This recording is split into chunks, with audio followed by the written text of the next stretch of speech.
اکثر لوگ نماز کسی بھی مسجد اور کسی بھی امام کے پیچھے پڑھتے ہیں، کیا یہ جائز ہے؟ بالکل جائز نہیں ہے۔ سنی امام دیکھنا چاہیے، بد عقیدہ وہابی کے پیچھے نماز نہیں ہوتی، اس لیے کہ اس کے بعد ایمان ہی نہیں ہے۔ اور اس کی دلیل میں بارہا کئی جلسوں میں دے چکا ہوں، پتہ نہیں اللہ جانے کب ہماری قوم کو سمجھ میں آئے گا۔ امام حسین کا ہم نام لیتے ہیں مگر امام حسین کی سیرت ہی نہیں دیکھتے۔ 22,000 یزیدیوں کے پیچھے کربلا میں امام نے نماز نہیں پڑھی،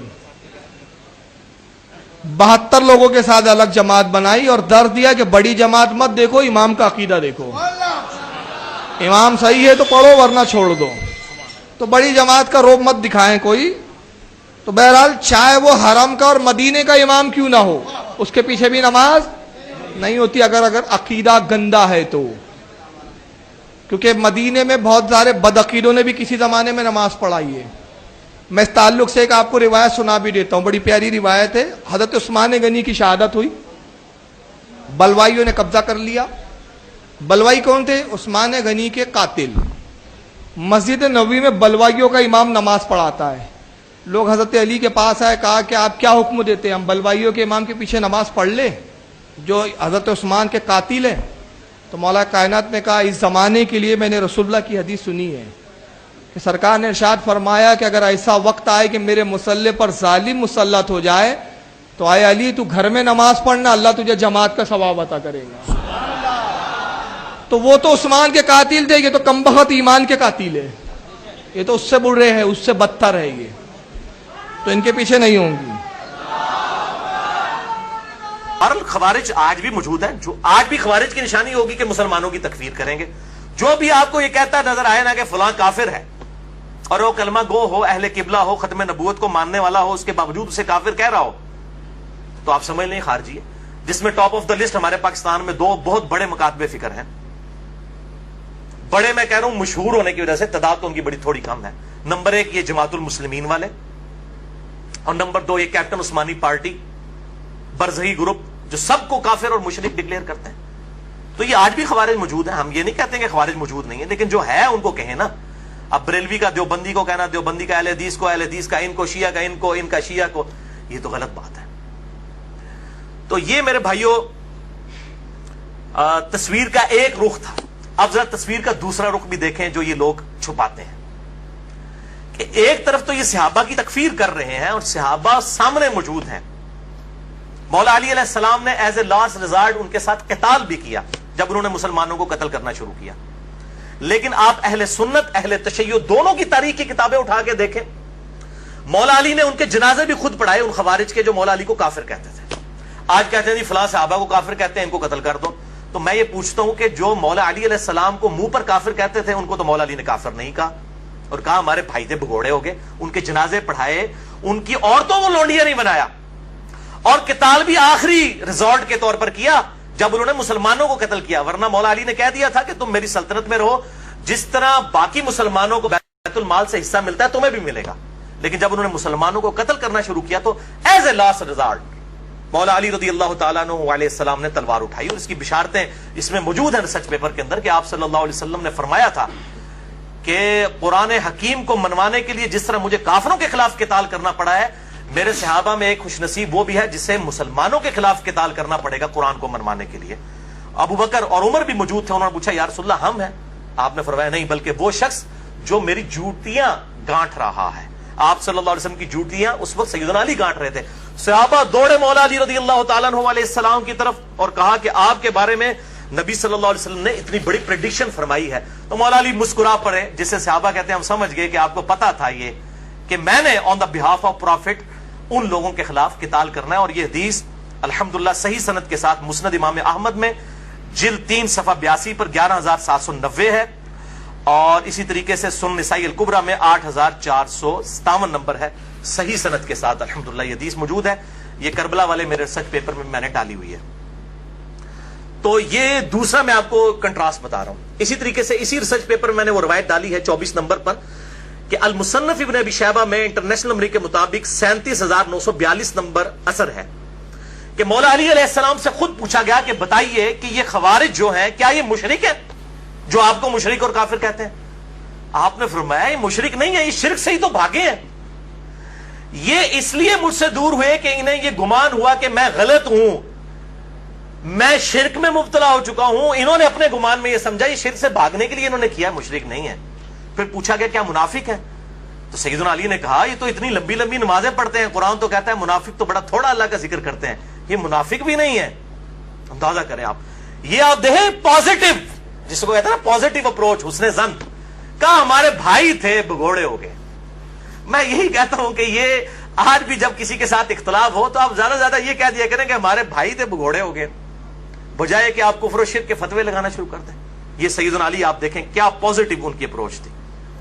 تو یہ نہیں وہ بتاتے ہیں کہ بھائی خوارج کے بارے میں, خوارج وہ کہتے ہیں اور قتل کرو, یہ نہیں بتاتے خوارج کے بارے میں سیدنا علی کا ایٹیچیوڈ کیا تھا. اچھا, اسی طریقے سے ابن عمر رضی اللہ تعالیٰ عنہ کا جو قول پیش کرتے ہیں صحیح بخاری 6930 نمبر حدیث کی ہیڈنگ سے, کہ ابن عمر کہتے تھے جی خوارج بدترین مخلوق ہے, کہ یہ کافروں کے بارے میں جو آیات نازل ہوئی مسلمانوں پر چسپاں کرتے ہیں. لیکن اس تصویر کا ایک دوسرا رخ بھی موجود ہے. وہ انڈیا میں ایک وہ جھوٹا انسان آج کل انہوں نے اٹھایا بریلویوں نے, فاروق رضوی.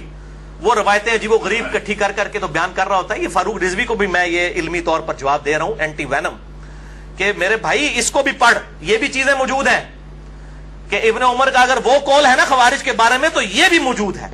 جو میں نے اپنے اس ریسرچ پیپر میں واقعہ کربلا کا حقیقی پس منظر 72 صحیح الاسناد حدیث کی روشنی میں 24 نمبر پہ ڈالا ہے, اور سنن کبریٰ البیہقی میں, سنن کبریٰ البیہقی میں انٹرنیشنل نمبر کے مطابق 5088 نمبر ہے کہ ابن عمر خوارج کو سلام بھی کیا کرتے تھے, حالانکہ وہ اس وقت مسلمانوں کو قتل کر رہے تھے. اور ابن عمر فرمایا کرتے تھے کہ جب تک خوارج کی مسجدوں سے حی علی الصلاح حی علی الفلاح کی آوازیں آئیں گی, ہم ان اذانوں کا جواب بھی دیں گے, ان کے پیچھے نمازیں بھی پڑھیں گے, ان کے سلام کا بھی جواب دیں گے, لیکن جب ہمیں یہ کہیں گے کہ ہم اپنے مسلمان بھائیوں کو قتل کریں پھر ہم ان کا ساتھ نہیں دیں گے. یہ ابن عمر خوارج کو بدترین مخلوق سمجھتے تھے. تو ابن عمر تو خوارج کے پیچھے نماز بھی پڑھتے تھے. کیا یہ بریلوی مکتبہ فکر کے لوگ, خصوصاً یہ فاروق رضوی جو پارٹی ہے, یہ تو لیکچر ریکارڈ کروا رہا ہوتا ہے کہ امام کعبہ کے پیچھے نماز نہیں ہوتی ہے, جو ابن عمر خوارج کے تو یہ تو خارجی ہیں. تو میں پوچھتا ہوں کہ ابن عمر تو خوارج کے پیچھے نماز بھی پڑھتے تھے, آپ ابن عمر کو نہیں مانو گے؟ اگر تم خوارج ہی سمجھتے ہو اہل حدیث کو تو نمازیں تو ان کے پیچھے پڑھو, ان کے سلام کا جواب تو دو. اور پھر جعلی روایتیں بیان کرتا ہے, کہتا ہے جی, اور حوالہ تو پیش نہیں کرتے نا, سامنے میں سارے وہ بٹ قسم کے لوگ بیٹھے ہوتے ہیں, ان کو بھی سمجھ نہیں آتی کہ ان سے پوچھیں کہ بھئی یہ کہاں سے بات بیان کر رہے ہو. کہتا ہے جی مولا علی علیہ السلام کو نبی صلی اللہ علیہ وسلم نے کہا تھا کہ علی ایک زمانہ آئے گا کہ جو ہے وہ اس طریقے سے مسلمانوں کے خلیفہ کو محصور کر دیا جائے گا, تم اس وقت ان کے پیچھے نمازیں نہ پڑھنا بلکہ تم گھر میں نماز پڑھنا. وہ کیڑی کتاب لکھی ہے حدیث, میں تمہیں دسنا کیڑی کتاب لکھی ہے, بخاری شریف سے میں بتاتا ہوں کہ اس کی بالکل مخالفت میں حدیث لکھی ہوئی ہے جو تو اپنی پبلک کو دھوکہ دے رہا ہے. صحیح بخاری میں انٹرنیشنل نمبر کے مطابق 694 نمبر روایت ہے کہ نبی صلی اللہ علیہ وسلم نے فرمایا کہ امام تمہیں نمازیں پڑھاتے ہیں, اگر وہ صحیح نماز پڑھائیں گے تمہیں تمہارا ثواب پورا ملے گا اور ان کو بھی ملے گا, اور اگر وہ تمہیں غلط نمازیں پڑھائیں گے تو تمہیں ثواب پورا مل جائے گا, ان اماموں کی غلطیوں کا وبال انہی پر ہوگا. یہ اکثر مجھے لوگ پوچھ رہے ہوتے ہیں کہ جی بریلوی اور دیوبندی امام رفع الیدین نہیں کرتے تو غلط نماز پڑھ رہے ہوتے ہیں, تو ان کے پیچھے ہم نماز پڑھ لیا کریں. بھئی بیسک نماز کی سٹرکچر تو سب کی ایک ہی ہے, قیام کے بعد رکوع کے بعد کھڑا ہونا, ہر رکعت میں 2 سجدے, 2 سجدوں کے درمیان بیٹھنا, 2 رکعتوں کے بعد تشہد کرنا اور 4 کے بعد سلام پھیر دینا. یہ بیسک سٹرکچر تو سب کی سیم ہے. باقی رفع الیدین والا ایشو ہے, تو اگر امام رفع الیدین نہیں کرتا آپ ضرور سنت کے مطابق رفع الیدین کریں, آپ کی نماز ہو جائے گی, امام کی غلطی کا وبال اسی پر ہوگا. اسی طریقے سے فاتحہ خلف الامام کے لیے اگر کوئی امام وقفہ نہیں دیتا قرات کرنے کے بعد رکوع سے پہلے کہ مقتدی بھی قرآن پڑھ لیں سورۃ الفاتحہ, تو اس کی غلطی کا وبال اس پہ ہے. آپ نے سورۃ الفاتحہ پڑھنا ہے کیونکہ اس کے بغیر نماز نہیں ہوتی. مسئلہ نمبر 84 میرا سن لیجیے اہل سنت پاک .com پہ. تو یہ ابن عمر رضی اللہ تعالیٰ عنہ کے بارے میں روایت وہ والی بیان نہیں کریں گے, وہ خوارج کے پیچھے نمازیں پڑھتے تھے, ان کو سلام کرتے تھے, اور صحیح بخاری کی 694 نمبر حدیث اور اگلی 695 نمبر حدیث, میں کہتا ہوں یہ دونوں کڑوی گولیاں ہیں ان مولویوں کے لیے, اور یہ ساروں کے لیے, بریلوی دیوبندی اہل حدیث شیعہ جو سب اس قسم کے فتوے دیتے ہیں نا کہ ایک دوسرے کے پیچھے نماز نہیں ہوتی ہے, ان کے لیے یہ کڑوی گولیاں ہیں. 695 نمبر حدیث جو صحیح بخاری میں ہے اس کے اوپر تو امام بخاری نے باب باندھ دیا ہے کہ باغی اور بدعتی کے پیچھے نماز پڑھنے کا حکم ہے خلیفۃ المسلمین سیدنا عثمان غنی رضی اللہ تعالیٰ عنہ وعلیہ السلام کی طرف سے کہ باغیوں اور بدعتیوں کے پیچھے نماز پڑھو.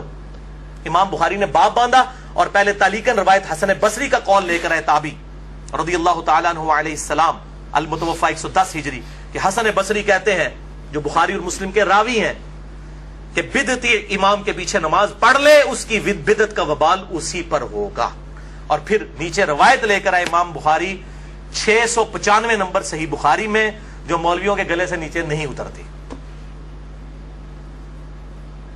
کہ سیدنا عثمان غنی رضی اللہ تعالیٰ عنہ کو جب باغیوں نے محصور کر لیا، مسجد میں آنے پر پابندی لگا دی، ان کے دور خلافت میں لوگ حاضر ہوئے، کہا اے امیر المومنین ہمارے امام تو آپ ہیں، اور یہ فتنوں کا امام، بدعتی امام مسجد پر قابض ہے اور نمازیں پڑھاتا ہے، ہمیں اندیشہ ہے کہ ہم کہیں گناہ گار نہ ہو جائیں ان کے پیچھے نماز پڑھ کے۔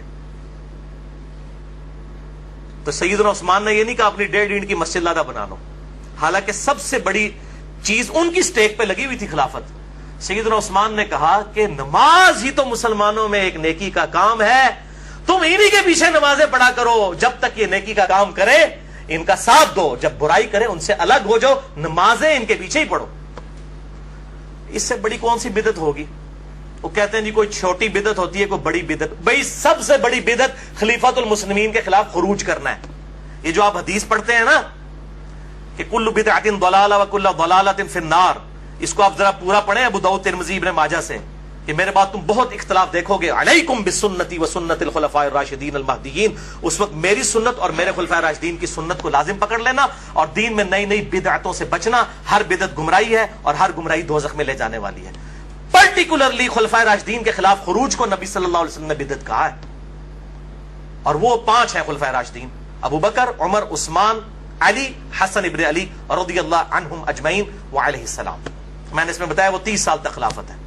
تو سیدنا عثمان کے خلاف جو کھڑے ہوئے وہ تو بدعت کبریٰ کرنے والے لوگ تھے، اور یہ تو جھوٹا پراپوگنڈا بھی کیا جی وہ یہودی پارٹی تھی، کوئی عبداللہ ابن سبا پارٹی تھی، عبداللہ ابن سبا پارٹی تھی تو چلے اگر for the sake of argument آپ کا جھوٹ مان لیں تو پھر تو یہودیوں کے پیچھے نماز پڑھنے کا سیدنا عثمان نے کہہ دیا، چلو ہاں ووٹ پھکیلاب کیجئے، یہودی سنو، مسلمان تھے، تعویل کی غلطی لگی ہوئی تھی ان کو۔ ان کے سرگنا محمد بن ابی بکر سیدنا ابو بکر کے بیٹے تھے، بعد میں خیر وہ پیچھے ہٹ گئے، وہ ایکسٹریم تک نہیں گئے، شہادت میں وہ شامل نہیں ہیں، مسلمان تھے۔ مسئلہ نمبر 116-20 سن لیجئے میرا، کہ سیدنا عثمان کی شہادت کی اصل وجہ کیا تھی؟ بس ان کی کچھ پالیسیز ایسی تھیں جن کی وجہ سے صحابہ کو ان سے اختلاف ہو گیا تھا، اور وہ اختلاف پھر ایک خاص درجے کو تجاوز کر گیا، حتیٰ کہ سیدنا عثمان رضی اللہ تعالی عنہ وعلیہ السلام کو مظلوماً شہید کر دیا گیا۔ تو یہ ایک تلخ داستان ہے۔ تو میں بتا رہا ہوں کہ سیدنا عثمان کی لائف سٹیک پہ لگی ہوئی تھی، پھر بھی وہ کہہ رہے ہیں نمازیں ان کے پیچھے پڑھو، اور یہ کہتے ہیں امام کعبہ کے پیچھے نماز نہ پڑھو، فلاں کے پیچھے نماز نہ پڑھو، فلاں کے پیچھے۔ یہ فاروق رضوی صاحب کو میں بتا رہا ہوں کہ میرے بھائی یہ روایتیں بخاری سے پڑھ کے سناؤ، اور جو تو جعلی روایتیں بھائی بیان کر رہا ہے نا کہ جی مولا علی کو نبی صلی اللہ علیہ وسلم نے کہا کہ گھر میں ہی نماز پڑھنا، وہ کیڑی کتاب ہی لکھی پائی کٹ بار سن سنا کے سننی ٹنی سننی اسیاں بکش مسلمان کتاب و سنت کے دلائل پیش کرتے ہیں، ٹن کیا ہوا اپنی پبلک کو، کوئی ریفرنس پیش نہیں کرتے ہیں۔ تو میں کہتا ہوں سنی بنو، ٹنی نہ بنو، یہ ٹنی ہے، سن سنا کے سننی، سنی صحیح سنی بنو، کتاب و سنت کے منہج کے مطابق چلو۔